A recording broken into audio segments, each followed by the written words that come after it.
So I think here we can see the big difference.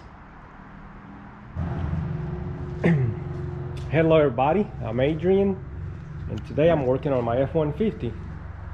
So I got the grill out because I was gonna paint it. And at the same time, I'd figure it'd be a good time to clean the condenser just because there's a cover in there. And another thing, so here's the grill. It's just kind of eat up by the sun, so I'm gonna repaint this.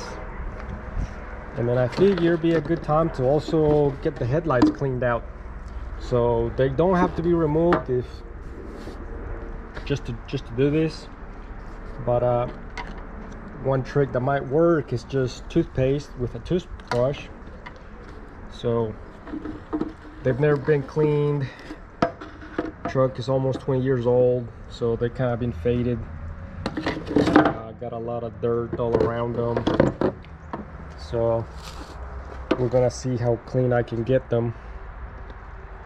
And if the toothpaste don't work, I might just buy a headlight restoration kit. So but I'm gonna try the toothpaste first, and then we'll see the difference.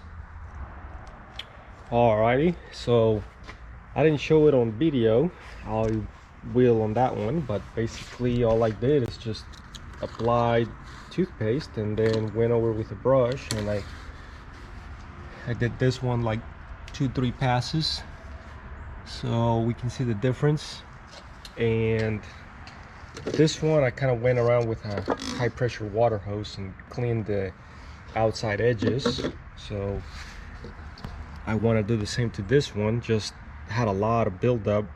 That's why on this case I took my headlights off, but you shouldn't have to if you just want to get the top surface off and you don't got crud around the edges.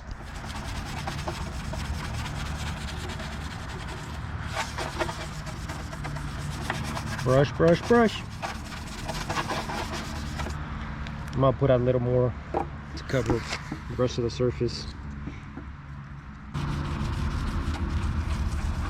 I wasn't sure how this was gonna turn out. After doing the other one, it actually turned out pretty good. And if this didn't work out, like I said, I could have just bought an actual headlight restoration kit, but something like that, you kind of got to be careful because you got to use sandpaper, different grits. Free headlight restoration, well, I guess $1 worth of toothpaste. So anyways, thanks for watching.